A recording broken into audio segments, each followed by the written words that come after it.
بسم اللہ الرحمن الرحیم نحمده ونصلی علی رسولہ الکریم. آپ صلی اللہ علیہ وسلم کی سیرت مبارک کاش گھر گھر میں اس کو پھیلایا جائے، چھوٹے چھوٹے بچوں کو بھی پتہ چلے بچپن سے ہی، بڑے ہوں چھوٹے ہوں بوڑھے ہوں، کیونکہ حالات یہ ہیں کہ کچھ پتہ ہی نہیں ہے نا. اس لیے کاش اللہ تعالیٰ ہر جگہ پہنچائے. صرف میں نہیں اور بھی ہیں. گھر میں سیرت شروع کی جائے، اس میں آپ صلی اللہ علیہ وسلم کھانے مبارک کا کیا تھا طریقہ، چلنے مبارک کیا تھا، معافی کیا تھی، آواز مبارک کیسی تھی، مسکراہٹ، تبسم، گن نہیں سکتے.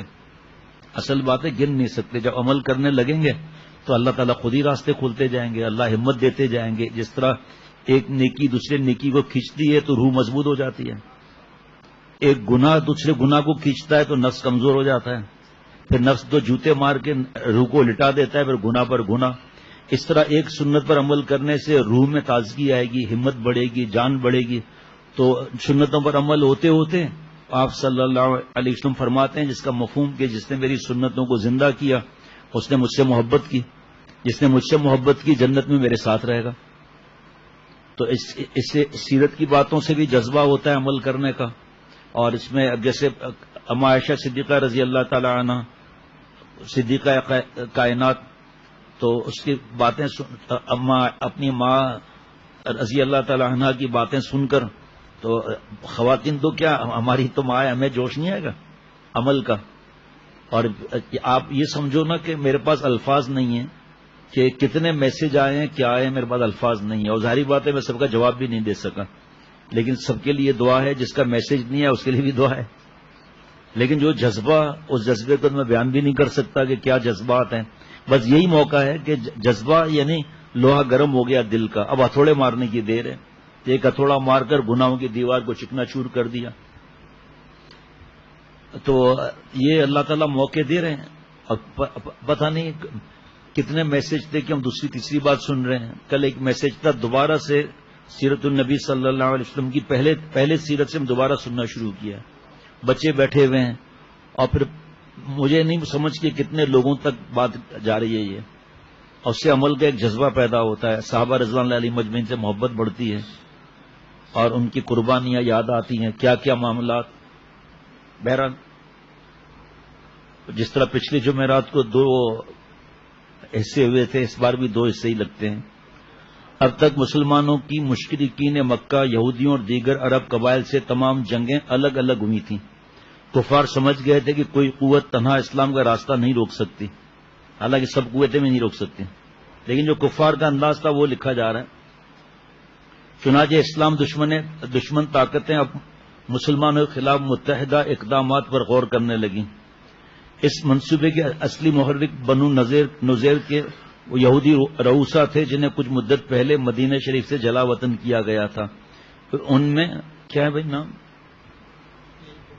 حیی بن اخطب پیش تھا. یہ رؤسا پہلے مکہ گئے اور قریش کے سرداروں سے مل کر ریاست مدینہ کے خلاف ایک متحدہ محاذ بنانے کا معاہدہ کیا. پھر مدینہ کے جنوب مشرق میں نجد کی حدود میں آباد غطفان کے جنگجو قبائل سے ملے اور انہیں بھی اس اتحاد میں شامل کرنے میں کامیاب ہو گئے. اب جب یہ کامیاب ہو گئے، نیچے کتاب کا نام لکھا ہے، پھر اور لکھا ہوا ہے، پھر کتاب کا نام لکھا ہوا ہے. اس میں یہ 2 جملے تھوڑی ہوں گے کوئی. ابھی حضرت حذیفہ رضی اللہ تعالیٰ کا واقعہ اس میں ہے ہی نہیں، جو آپ صلی اللہ علیہ وسلم نے جاسوسی کے لیے بھیجا. پھر سیرت کی کتاب دیکھی، اس میں بھی نہیں ہے. پھر مفتی نعیم صاحب سے عصر کی نماز شروع ہونے میں کچھ منٹ تھے تو مسجد میں ہی میں نے پوچھا کہ واقعے کے بارے میں کیا ہے، حکم ہے آپ فرما دیں. فرمایا نہیں، واقعہ بالکل صحیح ہے، فضائل اعمال میں ہے، وہ دیکھ لو. پھر نماز کے بعد مفتی زاہد صاحب کو میں نے کہا، وہ لمبے چوڑے صفحات لے آئے ماشاءاللہ. اب وہ کون لمبے چوڑے صفحات پڑھ سکتا ہے؟ تو کہنے کا مقصد یہ کہ جو زندگی کا اڑنا بچھونا ہی یہ بنا لے کہ اللہ کو راضی کرنا ہے، آپ صلی اللہ علیہ وسلم کو خوش کرنا ہے، تو پھر بات ہی ختم ہے. تو کرسی کو نہیں لگا، کرسی کو نہیں، یہاں اس طرف لگا دینا.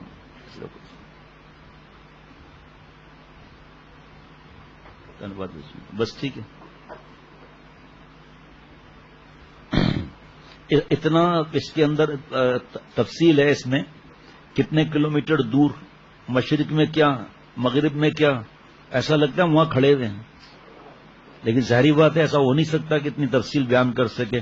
آخر شوال سن 5 ہجری، یہ بھی دیکھتے ہوئے آئیے گا ہجرت کے بعد بھی کتنا ستایا، کس طرح ظلم کیے، کس طرح ستائے گئے، کس طرح راستے بند کیے گئے، کس طرح قافلوں پر چھیڑا گیا. آپ صلی اللہ علیہ وسلم کو کیا کریں، نعوذ باللہ گالیاں تک دیں، ایسے ایسے برے برے جملے، اور ان کے صحابہ رضوان اللہ علیہ مجموعی ستانا، ان کے جسم کو ٹکڑے کرنا، پتہ نہیں کیا کیا ظلم.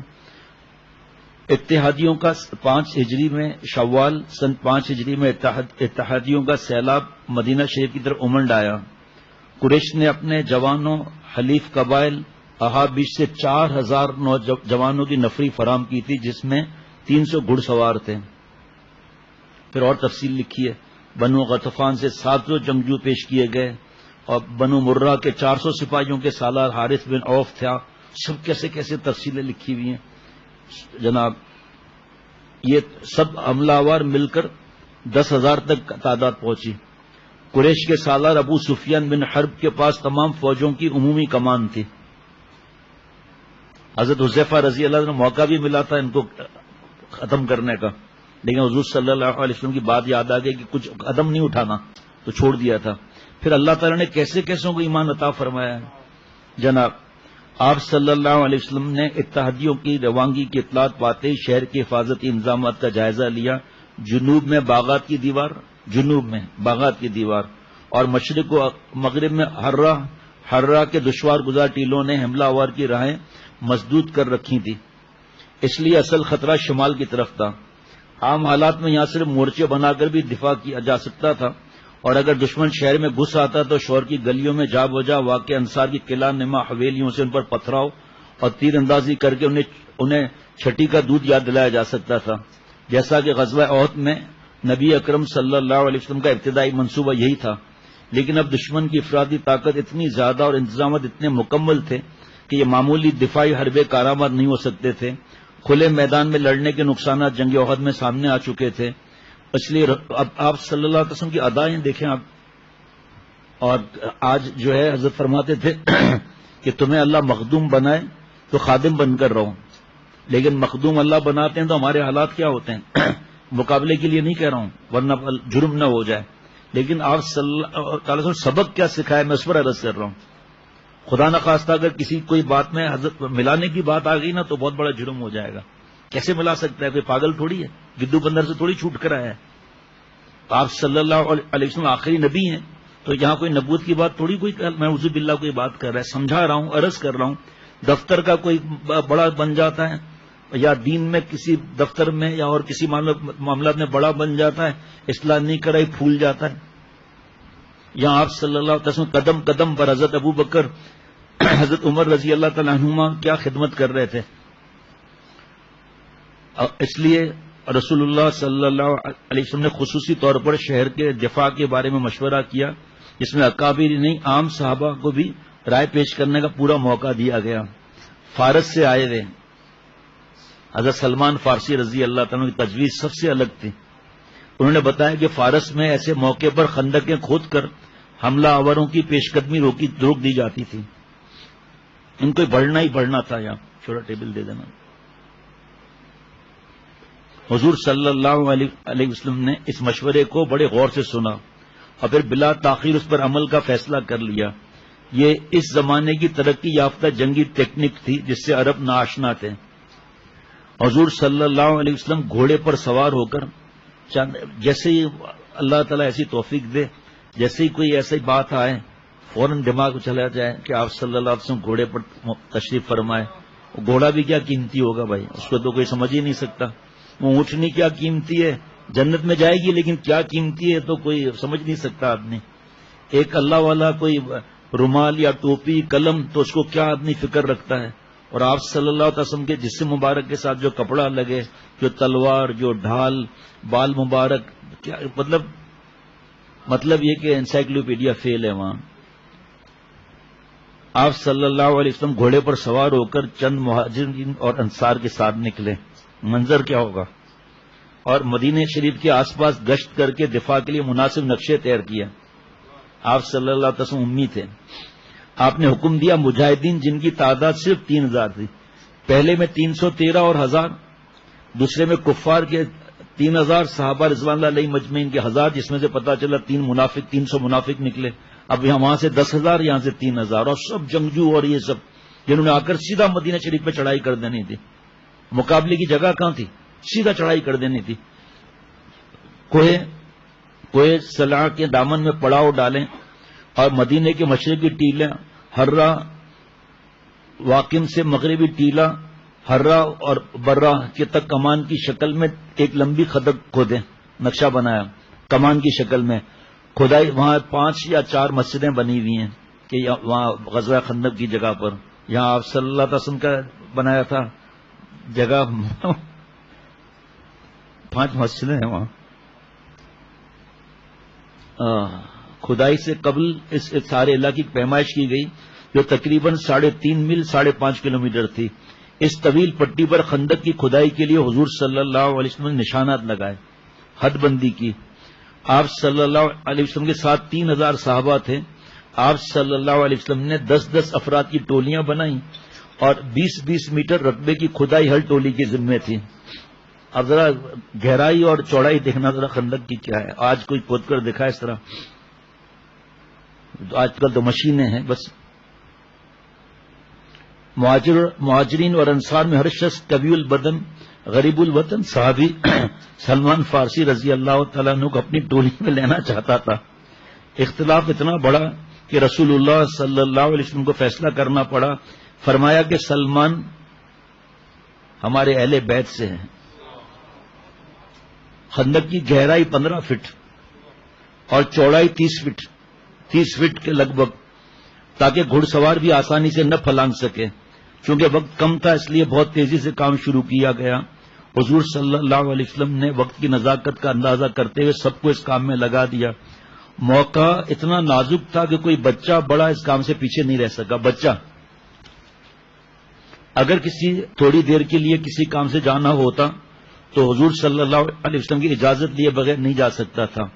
جو کڑیل جوان تھے وہ کدالوں اور پھاوڑوں سے زمین کھود رہے تھے.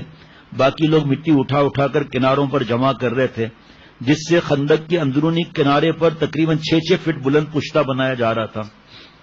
مٹی اٹھانے والوں میں حضرت ابو بکر اور حضرت عمر رضی اللہ تعالی عنہما جیسے بزرگ حضرات بھی شامل تھے. جلدی میں سب کو ٹوکریاں نہیں مل سکیں، اس لیے حضرت ابو بکر اور حضرت عمر فاروق رضی اللہ عنہما اپنے کپڑوں میں مٹی ڈھو رہے تھے. حضور اکرم صلی اللہ علیہ وسلم کام کی نگرانی اور صحابہ کی حوصلہ افزائی کے لیے بذات خود خندق کے پاس ایک پہاڑی پر خیمہ لگا کر وہیں مقیم ہو گئے. وہاں مسجد بنی ہوئی ہے ابھی. خندق جہاں کسی بڑے حصے سے گزرتی تھی وہاں پہاڑیوں پر مجاہدین کا پہرا لگا کر چوکیاں قائم کر دی گئیں. منظر دیکھیں کیا ہوگا. حضور صلی اللہ علیہ وسلم بھی ایسے ہی دین نہیں پہنچا ہم تک. حضرت فرماتے ہیں اگر اللہ کو سستے میں اللہ مل جاتے نا، مفت میں، تو پھر قدر بھی نہیں ہوتی. جو مفت کی چیز ہوتی ہے ویسی ہی ہوتی ہے. محنت کی چیز کیا ہوتی ہے؟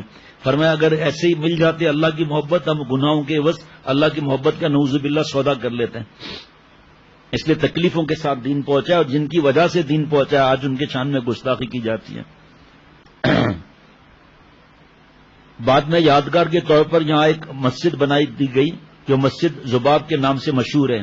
ان چوکیوں کے سامنے خندق کو بوقت ضرورت عبور کرنے کا انتظام بھی کیا گیا تھا تاکہ مسلمانوں میں سے کسی کو جاسوسی وغیرہ کے لیے دشمنوں کی طرف جانا ہو تو جا سکے. ایسے راستے یا پل کو باب کا نام دیا گیا. مسجد ذباب اصل میں ذباب تھی، یعنی دروازے والی.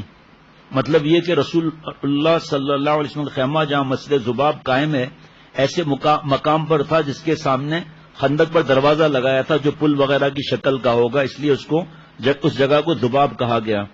حضور صلی اللہ علیہ وسلم 10 آدمیوں کی ایک ٹولی میں بذات خود شامل تھے اور موقع بموقع نہ صرف کھدائی میں شرکت فرماتے بلکہ مٹی اٹھا کر پھینکنے میں بھی حصہ لیا کرتے.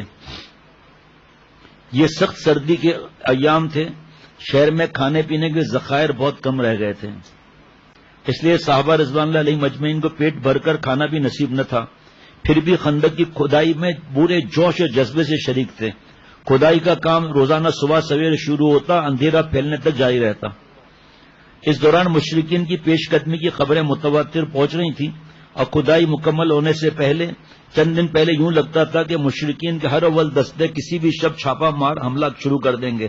ممکنہ شب خون میں کھلبلی سے بچنے کے لیے رسول صلی اللہ علیہ وسلم نے فرمایا اگر تم پر شب خون مارا جائے تو اپنی پہچان کے لیے شناختی جملہ حامیم لا ینصرون ہوگا.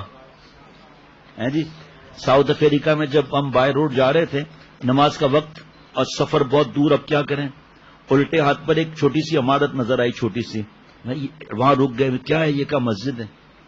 تو ایسا کیوں بنایا تاکہ کسی کو شک نہ ہو, تالا لگا ہوا ہے, آس پاس کوئی بھی نہیں ہے, تالا انہوں نے کھول دیا. میں نے کہا یہ کیا, تالے پر تو نمبر لگے ہوئے تھے, کہ سب مسلمانوں کو پتا ہے 786 نمبر ہے اور اس سے تالا کھلتا ہے, ورنہ یہ بدماش جو ہے اس کو گھنڈا کر دیتے تھے یہ لوگ ٹشو دینے. تو وہاں ایک دو واش روم اور وضو کے چند جگہیں یہ لینا, اور نماز پڑھی اور آگے نکل گئے. سب کیسا مزہ آیا, ساتھ سے یہ اس کا بھی کوٹ پر یاد آیا.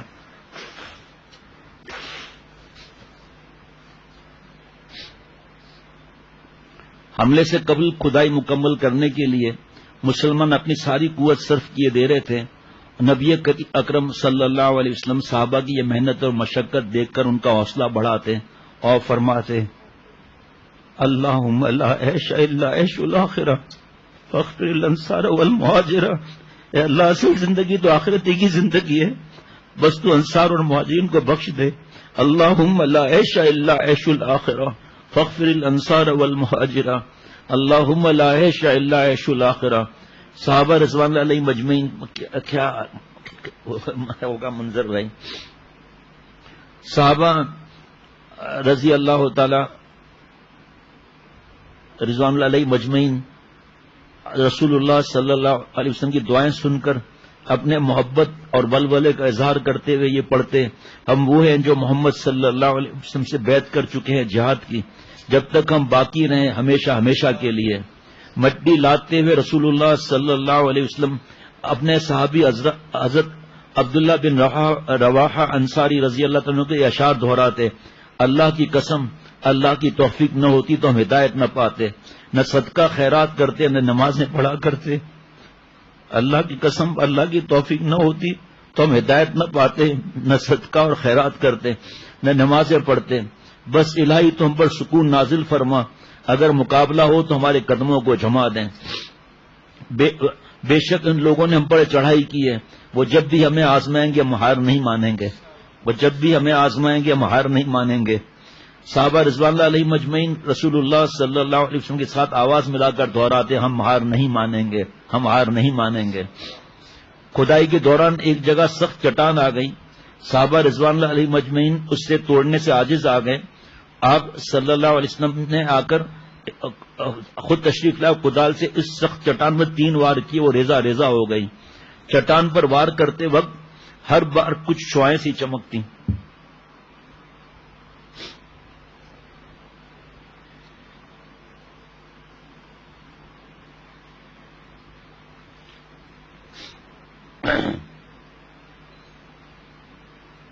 مسند احمد اور نسائی میں اس قدر اضافہ ہے کہ آپ صلی اللہ علیہ وسلم نے, یہ حدیث صحیح بخاری میں ہے کہ آپ صلی اللہ علیہ وسلم نے جب پہلی بار بسم اللہ کہہ کر کدال ماری تو وہ چٹان 1/3 ٹوٹ گئی.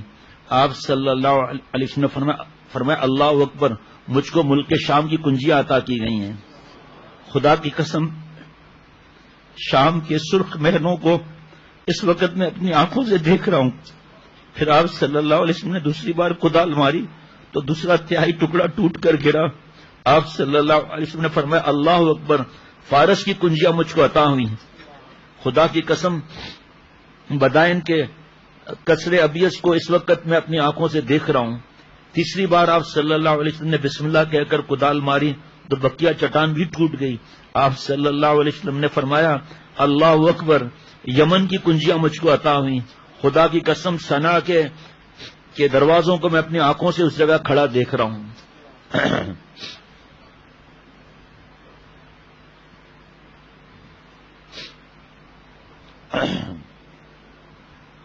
صحابہ رضوان اللہ علیہ مجمعین نے یہ سن کر خوشی سے تکبیر کا نعرہ بلند کیا. آپ صلی اللہ علیہ وسلم نے بھی اللہ اکبر کا نعرہ بلند فرمایا. حال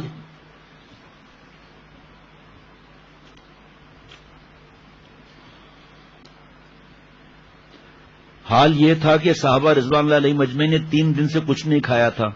منافقین جو اپنی ساکھ بچانے کے لیے بادل ناخواستہ ساتھ تھے باتیں بنانے لگے کہ جان کے لالے پڑے ہیں، مگر نعوذ باللہ مشرق و مغرب کی فتوحات کے مجدے سنائے جا رہے تھے. وہاں بھی بدماشیاں، عین وقت پہ بھی بدماشیاں. جتنا یہود و نصارہ کے ظلم سب ان کی باقیات ہیں یہ، اور ہم لوگ نعوذ باللہ ان بدماشوں کی نقلیں کرتے ہیں، کپڑوں میں، شادیوں میں، ناچ میں، بالوں میں، دھوکے بازی میں. آپ کو پتا ہے میں اخبار بھی الحمدللہ نہیں پڑھتا، مجھے شوق ہے بریکنگ نیوز کا، لیکن جو رہنے والے ہیں وہاں بتاتے ہیں نا کہ اس وقت ان کی ایمانداریوں کا پتہ چل رہا ہے. نمبر 2 مال کس طرح بیچ رہے ہیں، دھوکہ کس طرح دے رہے ہیں، بلیک میل کس طرح کر رہے ہیں. ہمیں ابھی بھی کوئی غرض نہیں ہے اس باتوں سے.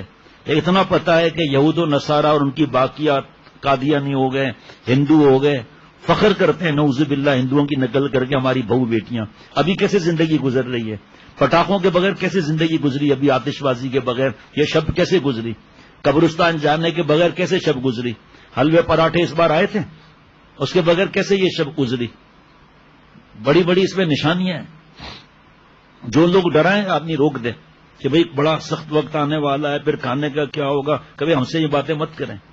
کھلانے والا اللہ ہے، وہ ہمیشہ سے ہمیشہ رہے گا، آپ ہماری فکر نہ کرو. اگر ایسا وقت آئے تو چند بکریاں لے کر ہم تھر پار کر چلے جائیں گے. بس آپ کو ہم کو پریشان کرنے کی ضرورت نہیں ہے. چبڑ کھائیں گے، کونٹی بڑ کھائیں گے، پپو کھائیں گے تو مفت کی ہوتی ہے وہاں پر. چند بکریاں ہیں، دودھ سے جو ہے مکھن بھی بنتا ہے، لسی بھی بنتی ہے، دہی بھی بنتی ہے. اس کو ڈرانے کی کیا ضرورت ہے ہمیں. اور یہ دودھ نکالنے کے چیمپئن بیٹھے ہوئے یہاں پر، ایسا کر کے دبائیں گے انشاءاللہ تعالی دودھ ہی دودھ ہو جائے گا. ایسے ڈراتے ہیں پاگل. اب ہم سب کو اس کریم مطلق کے کرم کا اثر ہے. مفتی نعیم صاحب نے فرمایا نا، ابے وہ کرونا کے بچے ہم کو کیا ڈراتا ہے. اب کوئی کہتا ہے کہ ابا کا انتقال ہو گیا، دروازہ بند ہو گیا دعا کا. کوئی کہتا ہے کہ اماں کا انتقال ہو گیا، دروازہ بند ہو گیا دعا کا. کوئی کہتے ہیں اللہ والے آسمان پر چلے گئے، دعا کا دروازہ بند ہو گیا. بھائی جو ماں باپ دعا دیں گے، دادا دادی نانا نانی جو دعائیں دیں گے، صرف میرے لیے بابا نے دعائیں کی ہیں، سب بھائیوں کی بات بھی نہیں کر رہا ہے، صرف بابا نے میرے لیے دعائیں کی ہیں یا میرے اولاد اور قیامت تک کی ضروریات کے لیے دعائیں کی ہوں گی، تو دروازہ بند کہاں ہوا.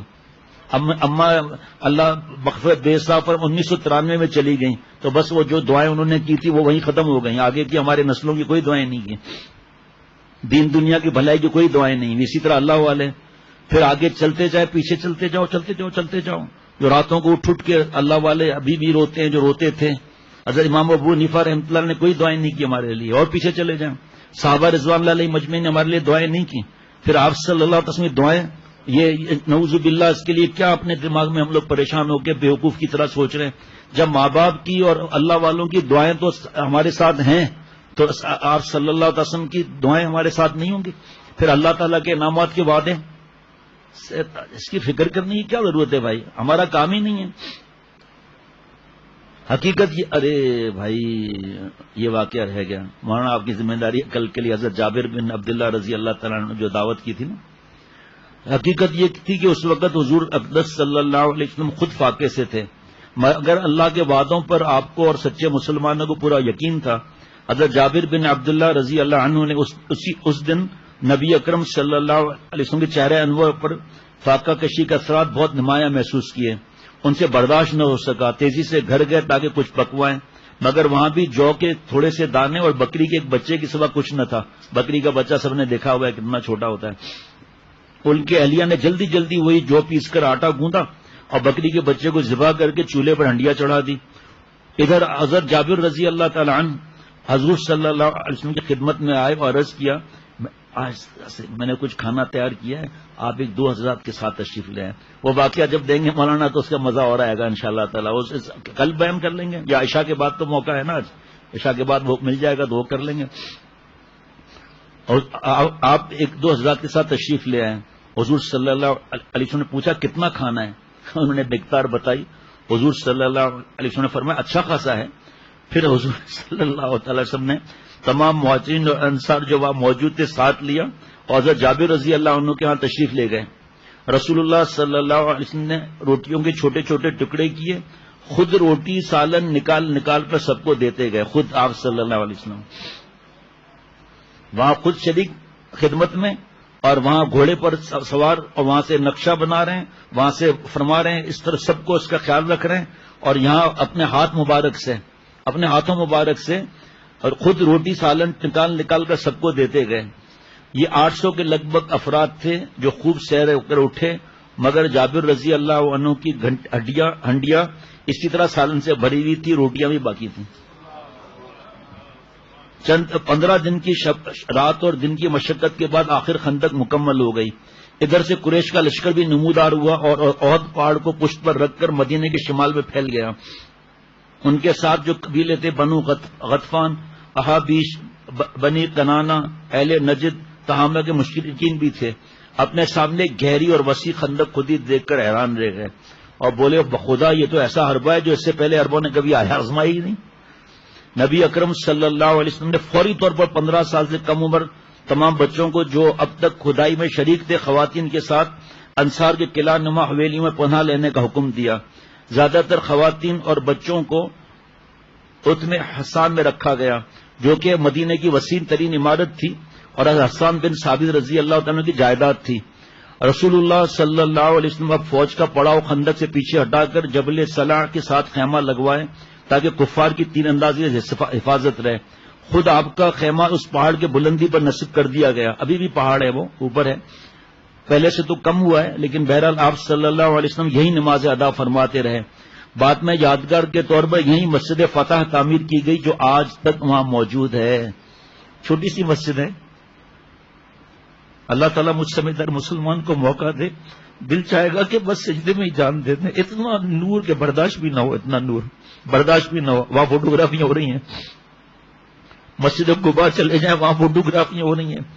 حضرت والا اس زمانے میں موبائل کا فتنہ نہیں تھا، حضرت والا مسجد سید تھی، مسجد قباء پر سیڑھیاں چڑھ رہے تھے حضرت عصا کے ساتھ، تو دائیں ہاتھ پر کچھ خاندان کے مرد عورت بچیاں فوٹوگرافی کر رہے تھے۔ حضرت کا چہرہ دیکھا جیسے کسی نے انار نچوڑ دیا ہو، پتہ نہیں کیسے حضرت والا کو ہم نے ڈانٹتے دیکھا ہی نہیں، ایسی زور سے چیخ ماری، ارے نالائکو، یہاں لوگ گناہ بخشوانے آتے ہیں، یہ جگہ مبارک آپ صلی اللہ علیہ وسلم کی جگہ ہے، یہاں گناہوں سے باز نہیں آتے۔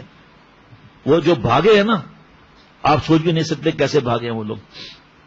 مسجد قباء پر جا کے دیکھیں تو صحیح، اللہ تعالیٰ مجھ سمیت ہر مومن کو بار بار حاضری نصیب فرمائے۔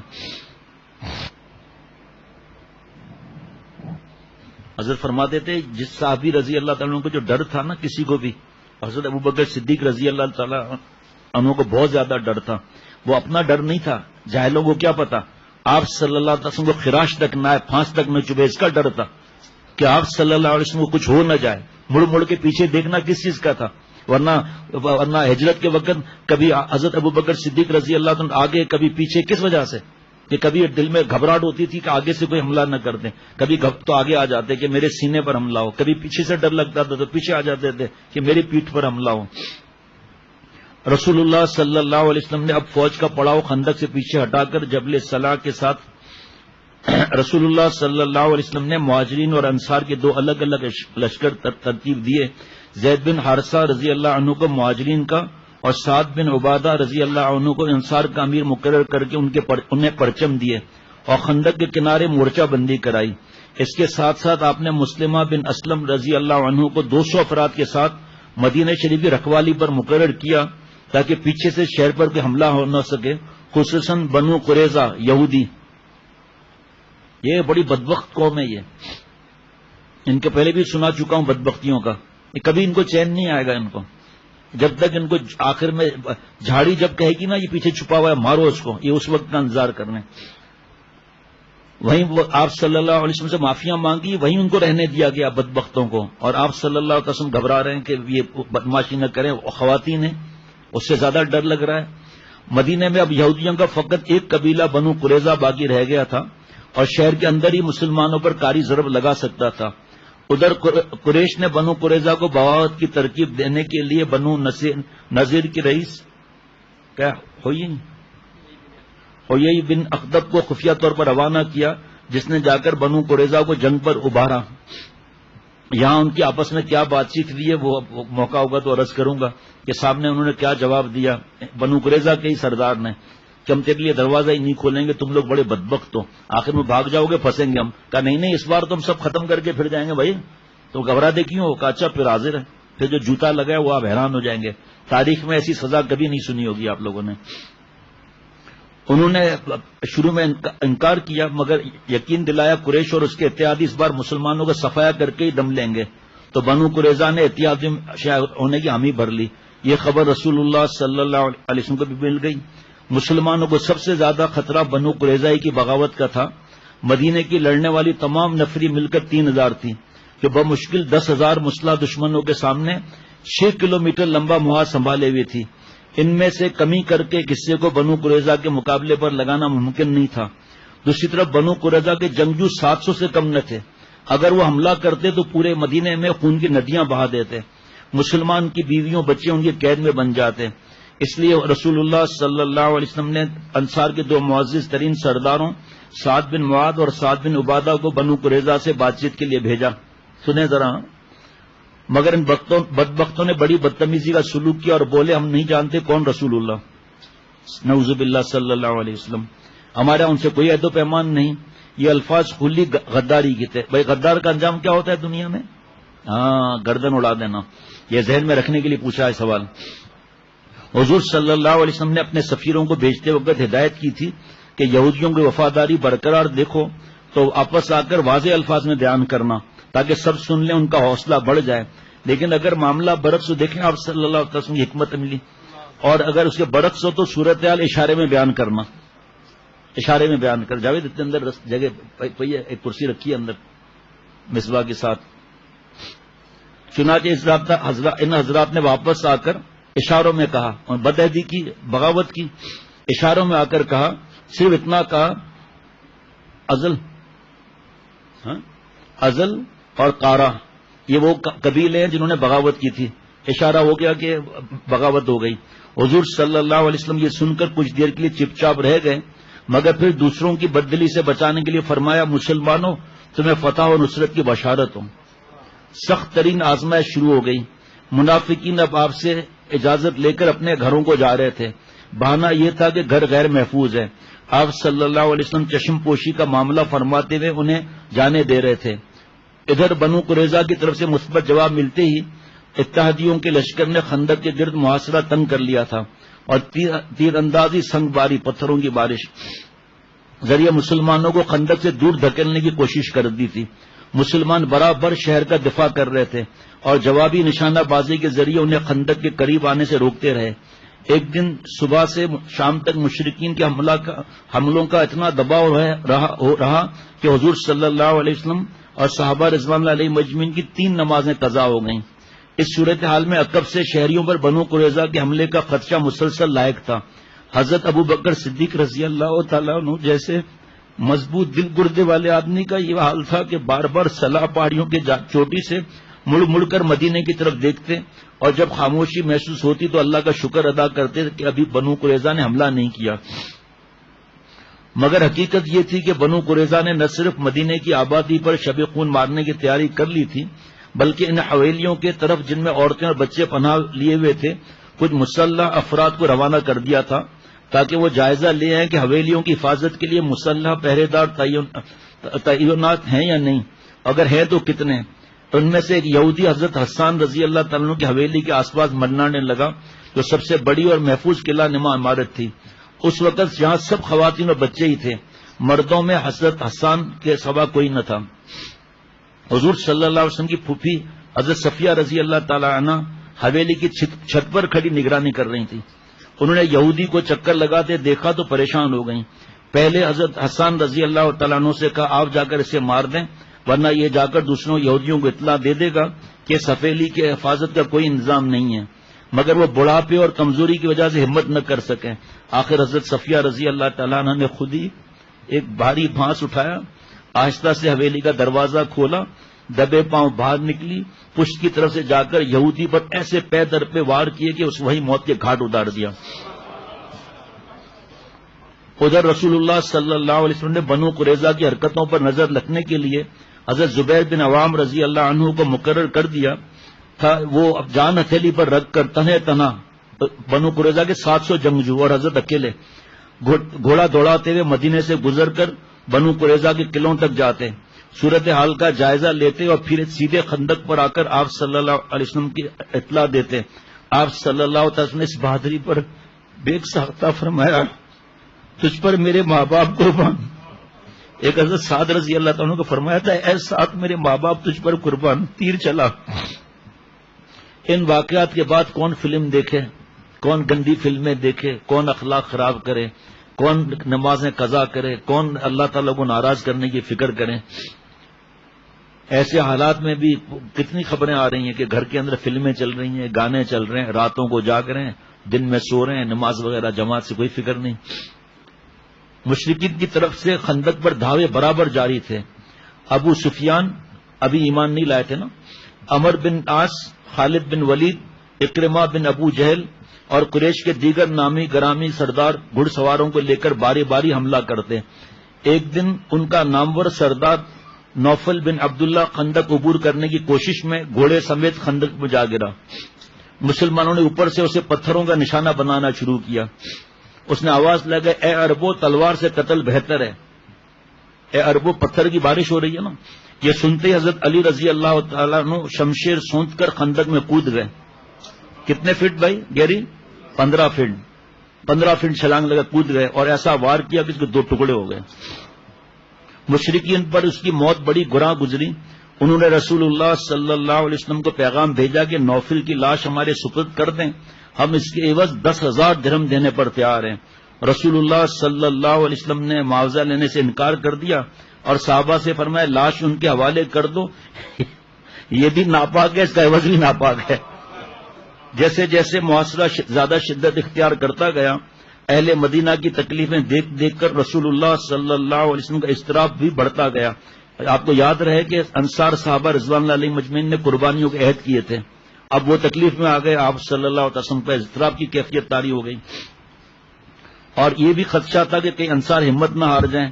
اس لیے آپ صلی اللہ علیہ وسلم نے دشمنوں کو کمزور کرنے کے لیے ان کے 2 رئیسوں سے جو غطفان کے سردار تھے خفیہ طور پر بات چیت کی اور انہیں پیشکش کی کہ اگر وہ اپنے گروہوں سمیت قریش کا ساتھ چھوڑ کر چلے جائیں تو انہیں مدینے کی پیداوار کا تہائی دیا جاتا رہے گا۔ یہ دونوں سردار قریش سے چھپ کر آپ صلی اللہ علیہ وسلم سے ملنے آ گئے، صلح میں دلچسپی ظاہر کی، مگر ساتھ ہی اصرار کیا نصف پیداوار لیں گے۔ رسول اللہ صلی اللہ تعالی علیہ وسلم نے تہائی سے زیادہ دینے سے انکار کر دیا۔ آخر غطفانی سردار اس پر راضی ہو گئے۔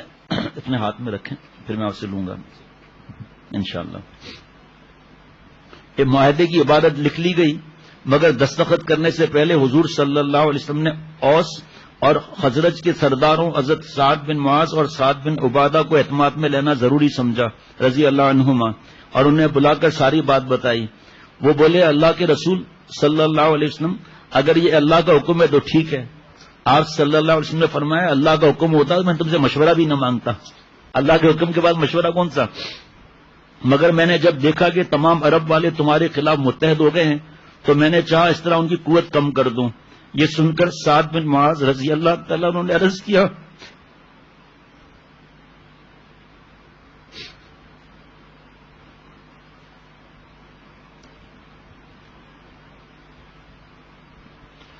حضرت سعد بن معاذ رضی اللہ عنہ نے عرض کیا اللہ کے رسول اگر یہی وجہ ہے تو سنیے، جب ہم مشرک تھے تب بھی یہ لوگ ہماری پیداوار ہڑپ نہیں کر سکتے تھے، اب تو اللہ نے ہمیں اسلام کے ذریعے عزت دی، ہدایت دی، آپ کے ذریعے ہمیں معزز بنا دیا ہے، اب یہ کیسے ممکن ہے کہ یہ لوگ ہماری پیداوار میں حصہ دار بنے؟ اللہ کی قسم ہمارے پاس ان کے لیے تلوار کے سوا کچھ نہیں ہے۔ کل اما عائشہ صدیقہ رضی اللہ تعالیٰ کو جو واقعہ اور اس سے پہلے عہد اور بدر، تو کبھی اتنے برسوں میں اتنے پیغام نہیں آئے، دوسری دفعہ لوگ سن رہے ہیں اور ہمتیں بڑھ رہی ہیں کہ آج کے بعد ہم گناہ نہیں کریں گے۔ یہ جگہ جگہ جو آپ دیکھ رہے ہیں نا صحابہ رضوان اللہ علیہم جان اور ابئی عبداللہ بن ابئی کا بیٹا میں تیری گردن ان کی اڑا دوں گا اور واقعات ایسے، یہ وجہ آپ صلی اللہ علیہ وسلم فرماتے ہیں مفہوم ہے کہ میری محبت اگر ماں باپ اولاد سے زیادہ، ماں باپ سے زیادہ، ساری دنیا کے انسانوں سے اگر زیادہ محبت نہیں ہے تو اس کا ایمان بھی کامل نہیں ہے۔ یہی تو وجہ تھی صحابہ رضوان اللہ علیہم مجمعین کہ آج بھی جو گناہ چھوڑتے ہیں تو جو نہیں گناہ چھوڑتے ہیں تو وجہ کیا ہے؟ اولاد ماں باپ، برادری، دوست، احباب، اللہ والوں کی صحبت میں جائے تو پتہ چلے گا کہ کیسے عمل ہوتا ہے. پھر واہ واہ، عشاء کی بات یاد دلانا. یہ دوسرے اس کے ایک روایت میں عجیب و غریب جملے ہیں اس کے. رسول اللہ صلی اللہ علیہ وسلم نے ان کا جذبات دیکھ کر بہت خوش ہوئے. آپ نے معاہدے کے مسودے کو چاک کروا دیا اور غطفان کے دونوں سرداروں سے کہا جاؤ اب تلواری فیصلہ کرے گی. خندق کے کنارے اس طرح محصورانہ جنگ جاری رہی. تیروں اور پتھروں کا تبادلہ ہوتا رہا.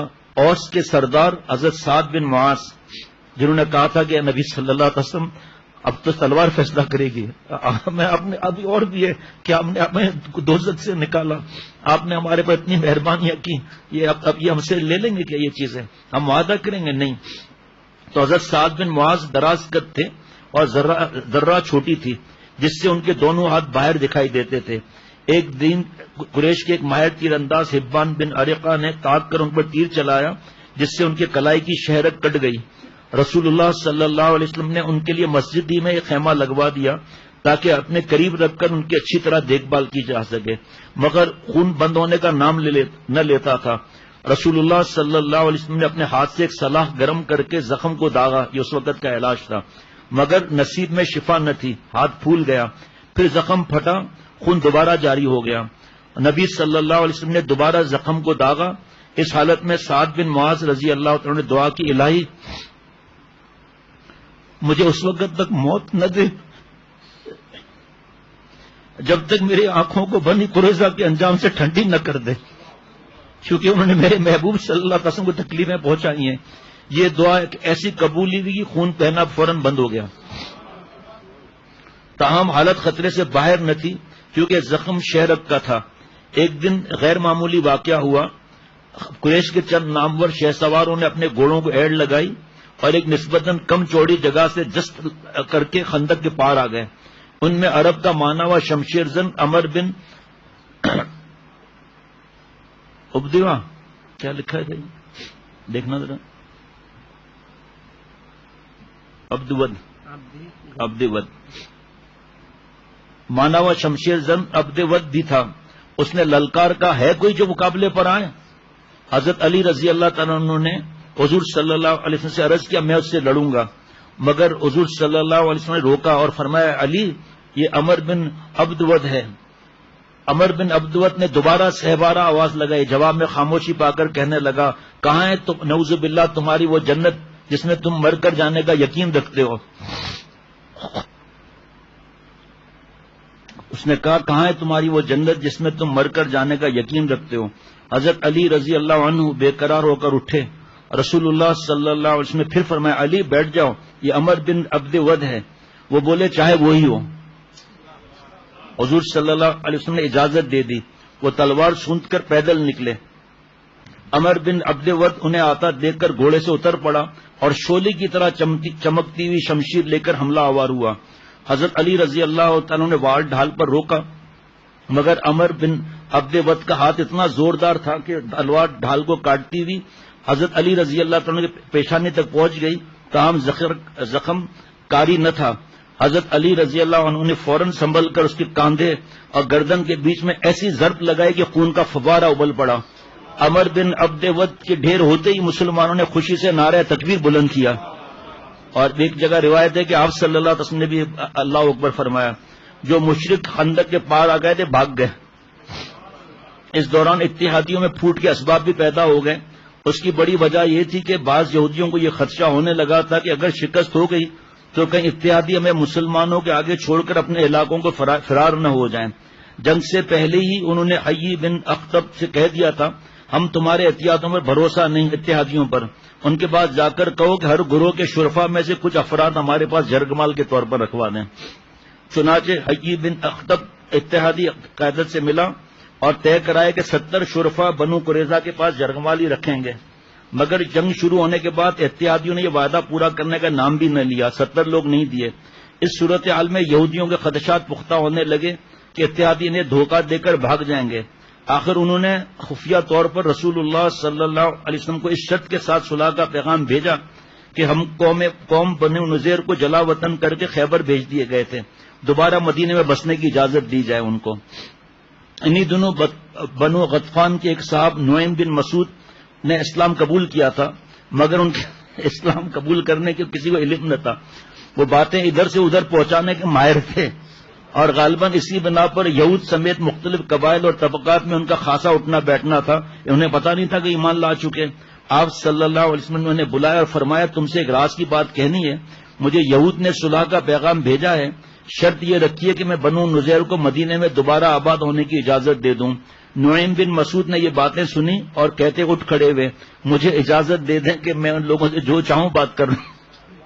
آپ صلی اللہ علیہ وسلم نے فرمایا تم اگرچہ اکیلے آدمی ہو مگر جس قدر ہو سکے اتحادیوں کو ہم سے ہٹاؤ. ان کے جانے کے بعد رسول اللہ صلی اللہ علیہ وسلم نے فرمایا جنگ فریب کا نام ہے، شاید کہ اللہ تعالیٰ اس طرح ہمارے لیے کوئی صورت نکال دے. نعیم بن مسعود رضی اللہ تعالیٰ عنہ پہلے قریظہ کے پاس گیا، ان سے کہا میرا تم سے دوستی اور خیر خواہی کا معاملہ ہے. یہ قریش اور غطفان تمہارے جیسے نہیں، یہ تمہارا علاقہ ہے جس میں تمہاری عورتیں اور بچے آباد ہیں. تم یہاں سے بھاگ کر جاؤ گے کہاں؟ تم قریش اور غطفان کا ساتھ دے رہے ہو، لیکن اگر شکست ہو گئی وہ تمہیں چھوڑ کر اپنے علاقوں کو بھاگ جائیں گے. یہود پہلے سے اتحادیوں سے بددل ہو رہے تھے، ان باتوں سے ان کے خدشات مزید بڑھ گئے. اب نعیم رضی اللہ عنہ قریش کے پاس چلے گئے اور ہمدردی کے پیرائے میں انہیں بتایا کہ بنو قریظہ کے مسلمانوں سے صلح کی کوششیں ہو رہی ہیں. یہ نئی اطلاع پاتے ہی پڑاؤ میں کھلبلی مچ گئی. اکثر لوگ کہنے لگے ہمارا خیال ہے واپسی کرنی چاہیے. اتحادی قائدین اس وقت یرغمال کے طور پر بھیجنے کے لیے کچھ لوگوں کو نامزد کر چکے تھے، جنہوں نے یہ خبر سنتے ہی شور مچا دیا کہ ہم تو کبھی بھی یہودیوں کے قلعے میں نہیں جائیں گے، ہمیں اپنے جانوں کا خوف ہے. اس کے باوجود ابو سفیان نے آخری کوشش کے تحت سب ایمان کس طرح لائے ہیں ایک ایک کر کے. اللہ کی شان دیکھیں، اور ہم لوگ مایوس ہو کر توبہ بھی نہیں کرتے. آخری کوشش کے طور پر اکرمہ بن ابو جہل کو بنو قریظہ کے پاس یہ پیغام دے کر بھیجا کہ کل بروز ہفتہ ہم فیصلہ کن حملہ کریں گے، تم بھی قلعے سے نکل کر ہمارے ساتھ جنگ میں حصہ لینا. جواب ملا کہ ہفتے کو ہمارے جنگ جائز ہی نہیں ہے، پہلے ہی حالت ہو چکی تھی. آپ یرغمالی بھیجنے اتوار کو ہم شملے میں شریک ہو جائیں گے. اکرمہ بن ابو جہل نے واپس آ کر ابو سفیان اور دیگر سرداروں کو ماجرا سنایا تو سب کو یہودیوں کی غداری کا یقین ہو گیا. معاشرے کو 3 ہفتے گزر چکے تھے، موسم سرد تر ہوتا جا رہا تھا، محصورین اور حملہ آور دونوں خستہ حال تھے، ساتھ ہی طوفانی ہوائیں چلنا شروع ہو گئی تھیں. یہ اللہ کی غیبی مدد تھی جس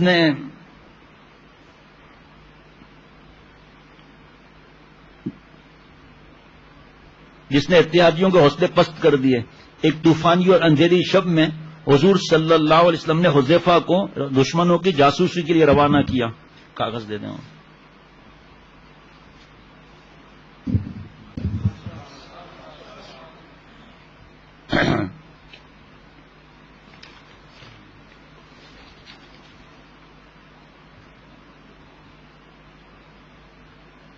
آپس میں بات کر رہے تھے حضرت حذیفہ سے، ان کے بھتیجے.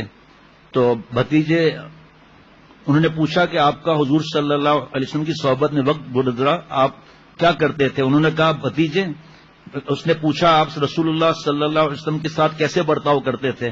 تو حضرت حذیفہ رضی اللہ عنہ نے کہا واللہ ہم خوب جدوجہد کرتے تھے. یہ سن کر کوفی نے کہا اگر ہم ان کا زمانہ پا لیتے تو ہم ان کو کندھوں پر اٹھائے رکھتے، زمین پر چلنے کی زحمت نہ دیتے. تو حضرت حذیفہ رضی اللہ عنہ نے کہا اے بھتیجے واللہ ہم غزوہ خندق میں رسول اللہ صلی اللہ علیہ وسلم کے ساتھ تھے. آپ نے رات کو کچھ دیر نماز پڑھی، پھر ہماری طرف متوجہ ہو کر فرمایا کون ہے جو دشمن کے حالات معلوم کر کے آئے گا؟ میں اللہ سے دعا کرتا ہوں وہ جنت میں میرا رفیق و ہمدم ہو. یہ سن کر رات کی خنکی، بھوک کی شدت اور شدید خوف اور خطرے کے باعث کوئی آدمی اٹھ نہیں سکا. ایسی بھوک تھی اور ایسی سردی تھی کوئی اٹھ نہ سکا. حالانکہ رسول صلی اللہ علیہ وسلم نے واپسی کا بھی تذکرہ فرمایا تھا. پھر آپ نے مجھے بلایا تو میری بھی حالت ایسی تھی، مجبوراً میں اٹھ کر گیا، رسول اللہ صلی اللہ علیہ وسلم کی خدمت میں حاضر ہوا. تو آپ صلی اللہ علیہ وسلم نے فرمایا کہ اے حذیفہ جا اور دشمن کے پڑاؤ میں گھس جا، دیکھو وہ کیا کرتے ہیں، لیکن میرے پاس آنے تک کچھ کرنا نہیں. اب اس وقت ایسی حالت تھی کہ اے نبی صلی اللہ علیہ وسلم آپ مجھے دعا دے دیجئے. تو آپ صلی اللہ علیہ وسلم نے دعا دی اے اللہ اس کے آگے سے اور پیچھے سے، دائیں سے بائیں سے، اوپر سے نیچے سے حفاظت فرمانا. اور جیسے ہی دعا دی تو فرماتے ہیں مجھے ایسا لگا مجھے نئی زندگی مل گئی ہو. بس میں دشمنوں کے پڑاؤ میں چلا گیا، دشمنوں کے قیامگاہ میں داخل ہو گیا. آندھی اور اللہ کے لشکر نے ان کا برا حال کر دیا تھا. ہانڈیاں الٹ کر رکھ دی تھیں، خیموں کی چوبیں اکھاڑ کر پھینک دی تھیں. اس وقت ابو سفیان نے کہا ہر آدمی اپنے ساتھی اور جلیس کا خیال رکھے، کوئی بیچ میں کوئی اور نہ آ جائے. حذیفہ فرماتے ہیں کہ میں نے یہ سن کر اپنے پہلو میں بیٹھے شخص کا فوراً ہاتھ پکڑ کر پوچھا کون ہے؟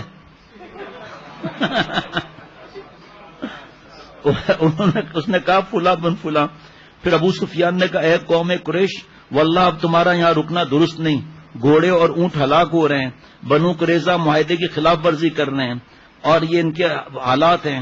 زور کی آندھی تم دیکھ رہے ہو، نہ ہانڈی کو کرا رہے نہ خیمے کو. میں تو کوچ کر رہا ہوں، تم بھی کوچ کرو. پھر اپنی سواری کی طرف بڑھا اور اس پر بیٹھ گیا. اس کا زانو بندھا ہوا تھا، اس نے سواری کو چابک مارا تو زانو بندھا ہوا تھا، ایک تو 3 پاؤں پر اٹھ کھڑی ہوئی اونٹنی، اس کا زانو بند کھڑے کھڑے ہی کھولا گیا.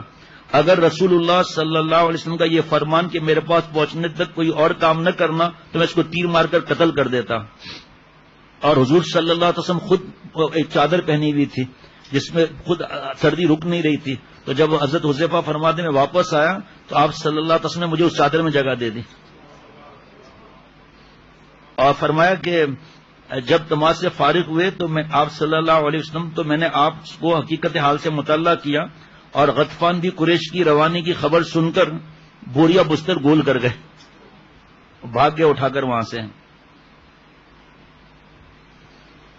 اللہ کچھ اب سب سے تو میں پوچھ نہیں سکتا، ورنہ جمعرات کو تو بڑا مجمع ہوتا تھا، آدمی سب سے پوچھتا تھا کہ بھائی کیا مزہ آ رہا ہے نہیں آ رہا ہے. حضرت حذیفہ رضی اللہ عنہ نے واپس آ کر آپ صلی اللہ علیہ وسلم کو یہ خوشخبری سنائی. آپ صلی اللہ علیہ وسلم مسکرا دیے. حضرت حذیفہ رضی اللہ عنہ نے تاریکی میں دندان مبارک کی چمک صاف دیکھی. اگلے دن اتحادی افواج اپنے خیمے ڈیرے سمیٹ کر واپس جا رہی تھی. 3 ہفتوں کی جنگ کی گھٹاؤں میں گھرے رہنے کے بعد شہر نبی کا افق پھر صاف ہو گیا. حضور صلی اللہ تعالی وسلم نے اتحادیوں کی واپسی پر تبصرہ کرتے ہوئے ارشاد فرمایا اب حملہ ہماری طرف سے ہوگا، وہ ہم پر چڑھائی نہیں کر سکیں گے. یہ پیشگوئی اس میں ہے، دوسری کتاب میں اس میں الفاظ عجیب و غریب ہیں. یہ پیشگوئی حرف برف پوری ہوئی. اہل مکہ پھر کبھی مدینے پر لشکر کشی نہ کر سکے. وہ کیا الفاظ ہیں جس پر پھر نصیحت بھی ہے اس میں، باقی پھر نماز کے بعد، لیکن صرف یہ پڑھ کے بتا دوں تاکہ مزہ بڑھ جائے گا. آپ صلی اللہ علیہ وسلم نے فرمایا کہ یہ بخاری شریف میں جلد نمبر 2 صفحہ 590، اب ہم ان پر حملہ آور ہوں گے اور یہ کافر ہم پر حملہ آور نہ ہو سکیں گے، ہم ہی ان پر حملہ کرنے کے لیے چلیں گے. یعنی کفر اب اتنا کمزور ہو گیا ہے کہ اس میں اتنی طاقت نہیں رہی کہ وہ اسلام کے مقابلے میں کوئی اقدام کر سکے، اور اسلام فقط اپنا دفاع کرے، بلکہ اس کے برعکس اب اسلام اتنا قوی ہو گیا ہے کہ وہ کفر کے مقابلے میں ابتداً اقدام کرے گا اور ہمت کے ساتھ حملہ آور ہوگا. اس میں پھر شرعی مسائل بھی لکھے ہیں، یہ کیا دلیل ہے جملے جو لوگ بکواس کرتے ہیں ان کے لیے. بس میں تھوڑا بتا کر پھر اذان کی لیے کہتا ہوں، دوستوں کو بس سن لینا جملہ. ایک فتح ہو گئی ماشاءاللہ. غزوہ بنو قریظہ ذوالقعدہ 5 ہجری. یہودی جو تھے بدماش جنہوں نے بدعہدی کی، کیا کی؟ بغاوت کی. کیا سزا ہونی چاہیے؟ جی اب آگے سنیے، بس 2-3 لائنیں، اس کے بعد پھر عشاء کے بعد مزہ. اور مسلمان معاذ سے اپنے گھروں کو لوٹ آئے.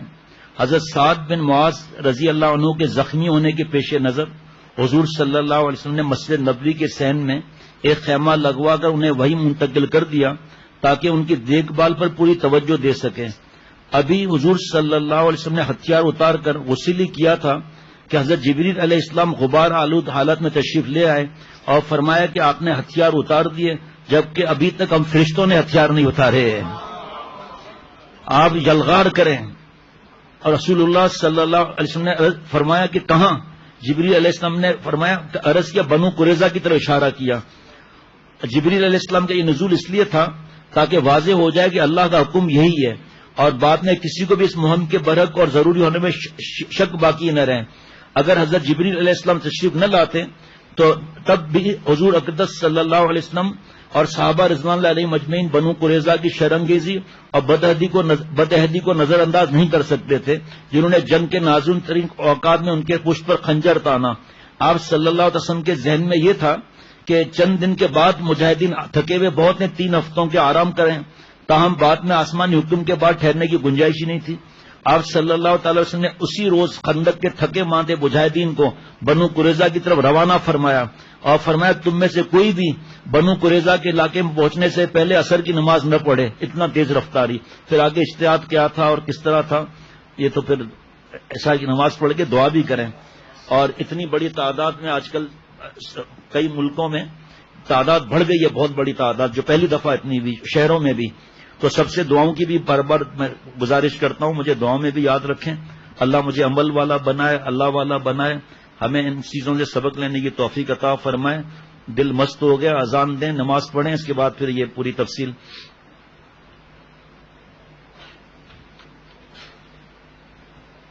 22 ممالک میں 200 جگہ سنا گیا، ماشاءاللہ۔ سب کے اللہ جملہ مقاصد حسنہ پورے فرمائے، بعد میں پر واپس آ کے پڑھتا بھی ہوں انشاءاللہ تعالی۔